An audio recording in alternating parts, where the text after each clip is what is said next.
د اسلام تاریخ غږیز کتاب ګرانو اوریدونکو، اوس به تاسو ته د دې ارزښتناکه کتاب دریمه برخه وړاندې شي. دریم څپرکی د حق اعلان، هجرت او د مدینې ریاست. د تبلیغ پیل. د مکې وګړي لا تر پخوا مشرکان او بتپرستانو. دوی ته د حق پیغام وررسول او بیا د دوی دا پیغام منل کوم آسان کار نه و. نو ځکه رسول الله صلی الله علیه وسلم هغه خپلوانو او دوستانو ته تبلیغ پیل کړ چې د پوهېدو او منلو وړتیا یې پکې لیده. لومړی مسلمانه ښځه حضرت خدیجه بیبي ده. په کشرانو نارینه‌وو کې لومړنی مسلمان حضرت علی کرم الله وجهه دی چې دا مهال 8 کلن و. رسول الله صلی الله علیه وسلم د خپل تره د اوږو د بار د سپکولو لپاره د حضرت علی کرم الله وجهه پالنه په خپله غاړه اخیستې وه. په آزادو نارینه‌و وګړو کې لومړنی مسلمان حضرت ابوبکر صدیق رضی الله تعالی عنه و او په مریانو کې لومړنی مسلمان د حضرت خدیجې مریې و چې رسول الله صلی الله علیه وسلم ته یې ورکړی و. ابوبکر صدیق رضی الله تعالی عنه په قریشو کې یو شتمن او اغیزناک سړی و. د خپل او خپلوان او ځان اسلام ته راوبلل چې د ده د دعوت په اغیز حضرت عثمان رضی الله تعالی عنه د عفان زوی او ابو سلمه ارقم مخزومی عبیده د حارث زوی، سعید د زید زوی او د سعید میرمن مسلمانان شول چې په دې توګه د مسلمانانو یوه وړه ډلګۍ رامنځته شوه او رسول الله صلی الله علیه وسلم به د ارقم مخزومی په کور کې راټولول او د قرآن کریم درس به یې ورکوه. د حق اعلان او مخالفتونه. د دین د تبلیغ دا پټه سلسله تر 3 کالو پورې روانه وه او بیا وحی نازله شوه چې د دین تبلیغ په ښکاره کوه او د مشرکانو پروا مه ساته. رسول الله صلی الله علیه وسلم د صفا په غونډۍ وخوت او چیغه یې کړه: ای قریشو، که تاسو په الله جل جلاله ایمان را نه وړئ، په تاسو به لوی عذابونه نازل شي. او بیا یې په ډاګه واعظ او نصیحت پیل کړ. حرم ته لاړ او د توحید اعلان یې وکړ. مشرکانو د خپلو بتانو سپکاوی نشو زغملی او په زغرده یې د رسول الله صلی الله علیه وسلم په خلاف ودرېدل او راز راز کړاوونه یې ورته جوړول. کله چې ابو طالب ولیدل نو رسول الله صلی الله علیه وسلم یې تر خپلې څارنې لاندې ونیو، خو قریشو یوه لویه جرګه جوړه کړه او ابو طالب ته ورغلل او ترې ویې غوښتل چې خپل وراره د بتانو د مخالفت څخه واړوي. ابو طالب د دوی د فشار په زور مجبور شو چې رسول الله صلی الله علیه وسلم ور وبولي او پوه یې کړي او ورته ویې ویل: زویه، پر تره د دومره پیټی مږده او د خپل قوم مخالفت پرېږده. رسول الله صلی الله علیه وسلم چې د تره دا خبره واورېده، سترګې له اوښکو ډکې شوې او ویې ویل: ګرانه کاکا جانه، پر الله سوګند دی، که دا وګړي په یو لاس کې لمر او بل لاس کې سپوږمۍ کېږدي او راته ووایي چې اسلام پرېږده، بیا به هم زه له خپله ارادې څخه وانه وړم، یا به دا دین وي او یا به زه هم نه یم. دې خبرې پر ابو طالب دومره ژور اغېز وکړ چې په ژړا شو او ویې ویل: زویه، څه چې د زړه غواړي هغه کوه، زه به هیڅکله په هیڅ حالت کې تا یوازې پرې نږدم. نو بیا ابو طالب د رسول الله صلی الله علیه وسلم د مرستې لپاره خپل ټول قوم او پرګنه راټول کړل. یوازې ابولهب پاتې شو چې د رسول الله صلی الله علیه وسلم مخالفت ته ودرېد. اوس قریشو رسول الله صلی الله علیه وسلم ته راز راز کړاوونه ورکول پیل کړل او ویې ویل چې دا سړی کوټګر دی، له ده سره به یې ناوړې خبرې کولې او په لاره کې به یې ورته ازغې اچول، چټلې به یې مخې ته ورګزارولې. یوه بدمرغه د لمانځه په حالت کې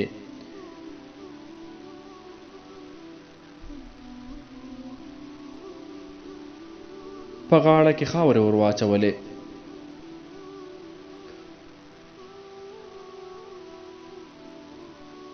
او لاندې یې وغورځوه. خو رسول الله صلی الله علیه وسلم دا ناوړه چارې په ورین تندي وزغملې. کافران په دې ویره کې و چې رسول الله صلی الله علیه وسلم کوم نوی دین نه غواړي، یوازې شهرت او سارتوب او لوړه رتبه غواړي. نو عتبه نومي یو لوی مشر یې ور واستاوه چې ورته ووایي که ته دولت په ښه کورنۍ کې واده او یا د مکې حکومت غواړې نو موږ تیار یو چې ستا ټولې غوښتنې پوره کړو په دې شرط چې د بتانو مخالفت پرېږدې. رسول الله صلی الله علیه وسلم د دې وړاندیز په جواب کې د قرآن مجید څو آیاتونه ولوستل چې دې آیاتونو پر عتبه داسې اغیز وکړ چې بیرته لاړ او قریش پوه کړل چې کړول نور پرېږدي، خو هغه په خپله رانغی. څه موده وروسته د رسول الله صلی الله علیه وسلم حمزه او عمر بن خطاب رضی الله تعالی عنه مسلمانان شول چې رسول الله صلی الله علیه وسلم د دوی دواړو په اسلام راوړلو پیاوړی شو. عمر رضی الله تعالی عنه ډیر زړور او پیاوړی سړی و. دی له مسلمانانو سره ملګری شو او په حرم کې یې په ښکاره لمونځ وکړ. د حبشې هجرت کله چې د اسلام لمن خپره شوه او د قریشو غټو کسانو ایمان راوړ نو کافرانو په بېوزلو او کمزورو مسلمانانو ظلمونه راوستل. پر تودو ډبرو او اورونو به یې څملول، په اوبو به یې ډوبول او په بازار او کوڅو کې به یې په پړو تړل او کشول به یې. په هغو مریانو چې مسلمانېدل به داسې تیری او ظلمونه یې کول چې اورېدو به یې د سړي غونې زیږول. بلال رضی الله تعالی عنه په دغه ځورېدونو کې لومړنی سړی و. په ده د ظلمونو د زغملو صبر او استقلال کیسې مشهورې او ساری دي. د ده خاوند اومیا بدی پر تودو شګو څملوه او په سینه به یې ورته غټه ډبره کېښوده او ورته وبه یې ویل چې د محمد له دین څخه واوړه. خو بلال رضی الله تعالی عنه دا کړاوونه په ورین تندي زغمل. د کفارو د دغو ورځ په ورځ زیاتېدونکو ظلمونو له امله مسلمانان ډیر تنګ شوي وو او د پناه لپاره یو داسې ځای غوښته چې دوی پکې بې کړاوه ژوند وکړي. د دغو حالاتو پامنوي سره رسول الله صلی الله علیه وسلم خپلو پلویانو ته صلاح ورکړه چې تر څو پورې د مکې حالات ښه شوي نه وي حبشې ته هجرت وکړي. د هغې سیمې عیسوي واکمن نجاشي ډیر با انصاف او زړه سوانده سړی و. هلته به ستاسو ځان او مال خوندي وي او هلته به په امن کې ژوند وکړی شئ. د رسول الله صلی الله علیه وسلم د صلاح پر اساس 11 نارینه او 4 ښځې حبشې ته لاړل. عبدالرحمن بن عوف رضی الله تعالی عنه، زبیر بن عوام رضی الله تعالی عنه او حضرت عثمان رضی الله تعالی عنه له خپلې میرمنې رقیې سره چې د رسول الله صلی الله علیه وسلم لور ولاړل. د دې مهاجرو له تلو وروسته هم نورو مسلمانانو کله کله هجرت کاوه او حبشې ته به تلل چې بیا هلته د مسلمانانو شمیر ډیر شو او هلته یې هوسا ژوند ترلاسه کړ. د مکې د قریشو دا کله خوښه وه چې مسلمانان هوسا ژوند وکړي. نو عبدالله د ربیع زوی او عمر د عاص زوی له قیمتي سوغاتونو سره نجاشي ته ور واستول او ترې ویې غوښتل چې دا مسلمانان له خپل هیواده وشړي. د حبشي پادریان هم دوی سره ملګري شول او کلکه سپارښتنه یې وکړه چې دا مهاجرین له هیواده وشړي. نو نجاشي د خپل عدالت او انصاف له مخې دا ونه غوښتل چې مسلمانان وشړي. مسلمانان را وغوښتل او ورڅخه ویې پوښتل چې دا څرنګه نوی دین دی چې تاسو غوره کړی دی او د دغه دین ستر اصول کوم دي؟ د ده په جواب کې د ابو طالب زوی جعفر رضی الله تعالی عنه یو غوره تقریر وکړ او ویې ویل: ای پاچا، د مسلمانېدو له مخه موږ یو ناپوهه قوم وو. د بتانو عبادت به مو کوو، له ګاونډیانو سره به مو بد سلوک کوو او زورور به د کمزورو مالونه خوړل. خو الله جل جلاله موږ ته خپل یو رسول راولېږه چې هغه موږ ته د الله جل جلاله لوري ته بلنه راکړه او راته ویې ویل چې الله جل جلاله یو وګڼئ، د هغه عبادت کوئ او د بتانو عبادت پرېږدئ. موږ پر دغه پیغمبر ایمان راوړ چې په دې سبب زموږ قوم زموږ وینو ته اوس تږی ناست دی او راڅخه غواړي چې بیا د بتانو عبادت وکړو او د خدای جل جلاله عبادت پرېږدو. پر دې تقریر نه ده نجاشي ډیر اغیزمن شو او خوښ شو. نو ویې ویل چې دا دین او د عیسی علیه السلام دین دواړه د یوې ډیوې رڼا ده. دا یې وویل او قریشي سفیرانو ته یې د دوی راوړي سوغاتونه بیرته رد کړل او ورته ویې ویل چې له دې ځایه لاړ شئ، زه دا مهاجر هیڅکله له دې ځایه نه شړم. بیا دې دواړو سفیرانو فکر وکړ او نجاشي ته یې وویل ته له دوی څخه د عیسی علیه السلام په اړه د دوی له عقیدې څخه ځان خبر کړه. هغوی پوهېدل چې دوی عیسی علیه السلام د خدای زوی نه ګڼي بلکې د خدای بنده یې ګڼي. نو په دې سبب به نجاشي له دوی څخه خوابدی شي او زموږ غوښتنه به پوره شي. د دې لپاره د دوی پاداریانو ته رشوتونه ورکړل او د ځان پلویان یې کړل چې په بله ورځ بیا د نجاشي په مخ کې دا معامله راولاړه شوه. نجاشي مسلمانان را وغوښتل او ورته ویل تاسو د عیسی علیه السلام په اړه څه عقیده لرئ؟ جعفر رضی الله تعالی عنه ځواب ورکړ زموږ قرآن مجید حضرت عیسی علیه السلام د الله جل جلاله بنده او د هغه رسول د هغه روح ګڼي. نجاشي چې دا خبره واورېده ډیر خوښ شو او وی ویل پر الله سوګند دی چې دا څه مو وویل عیسی علیه السلام یوه ذره هم له دې څخه زیات نه و، ستاسې خبره درسته ده. د قریشو د سفیرانو دا چل هم ناکام شو، نو ناهیلې شول او ناکام ولاړل. په حبشه کې د مسلمانانو څو میاشتې شوې وې چې چا په دروغو دا اوازه واچوله چې مکیانو اسلام قبول کړ چې د دې خبر په اورېدو سره د مسلمانانو زړونه خپل هیواد تلو ته وشول او د خبر له تصدیق نه پرته لاړل چې مکې ته نږدې شول. نو څرګنده شوه چې دا خبره درواغ وه. ډیر خوابدي شول، خو اوس څه کولی شول؟ بیرته تګ هم مشکل و. نو پرته له څو وګړو نور ټول پټ په پټه مکې ته راغلل. حبشې ته دویم هجرت.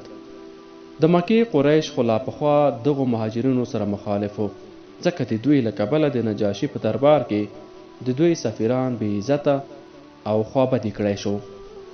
نو دوی هم مسلمانانو ته په کړاوونو کې زیاتوالی راوست او بې کسه مسلمانانو ته یې هغه کړاوونه رسول چې دا خواران بیا هجرت ته مجبور شول. دا ځل دا مهاجره ډله 83 نارینه او 18 ښځې وې. کفارو د دوی مخې ته راز راز بندیزونه اچول او پوره هڅه یې کوله چې له مکې څخه ونشي وتلی، خو دا وګړي پټ پټ وتل او حبشې ته یې ځانونه رسول او مدینې ته د هجرت تر مهال پورې همالته په حبشه کې اوسېدل. معاشرتي بندیزونه. د اسلام دین ورو ورو وده کوله. مسلمانانو خپلې ناکامې له منځه وړلې، نو ځکه کافرو په خپل منځ کې داسې تړون وکړ چې تر څو پورې بني هاشم رسول الله صلی الله علیه وسلم قریشو ته ونه سپاري، قریش به له بني هاشم سره پیر او پلور، خیخي او داسې قسم نور تارونه وشلوي. دا تړون لیک په حرم کې ځوړند کړی شو. قریشو ته د رسول الله صلی الله علیه وسلم د سپارلو شرطونه داسې وو چې بني هاشم او په تیره بیا ابو طالب به هیڅکله نشو زغملی. نو له همدې امله د ده قبیله او پرګنه پرته له ابي لهب څخه ټول له مکې څخه ووتل.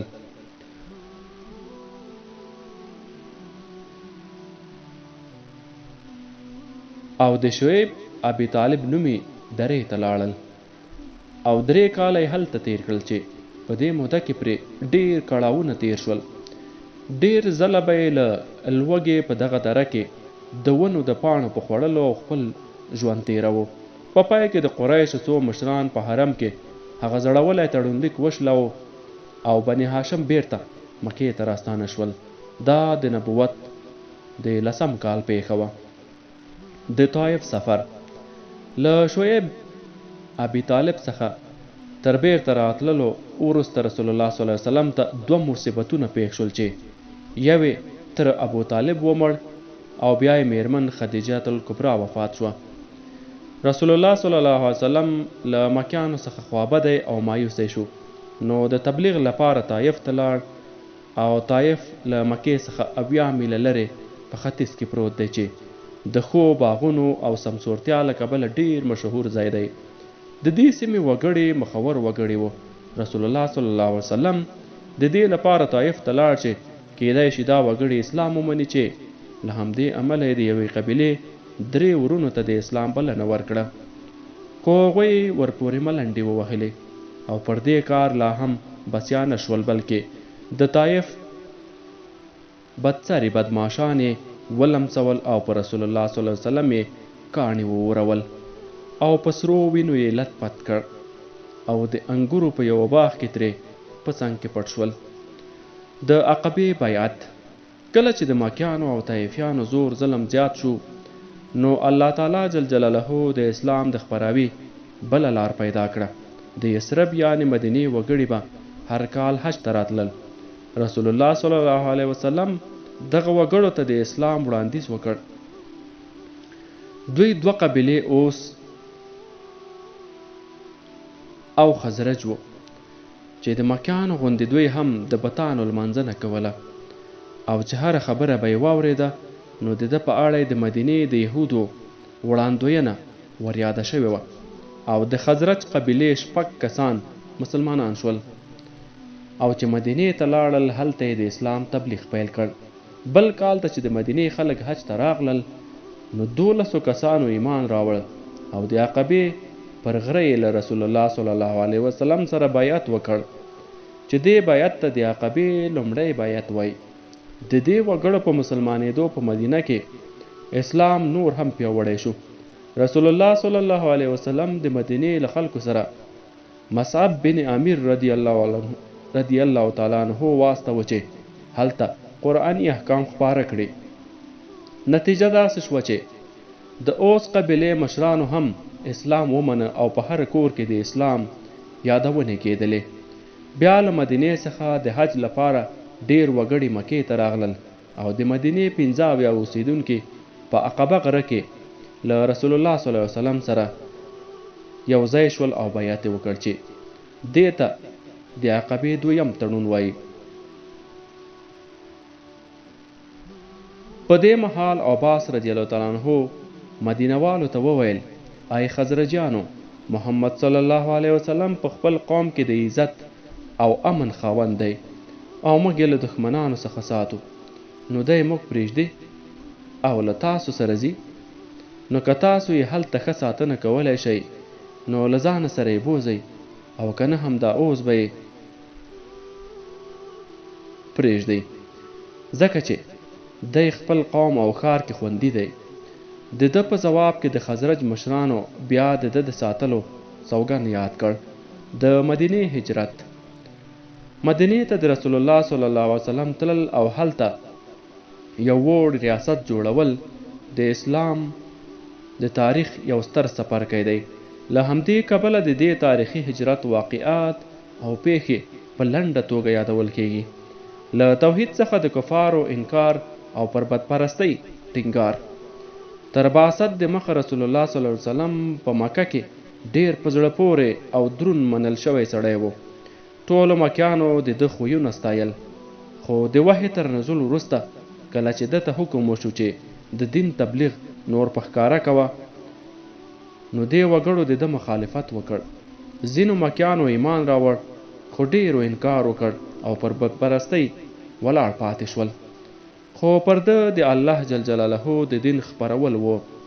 په دغو سرتنبه وګړو کې په پاتې کېدو د دین کار نور نه کېده. نو هماغه علت و چې طایف ته لاړ خو هلته بریالیتوب نه و. نو اوس د دین د خپرونې لپاره یو بل مرکز ته اړتیا وه.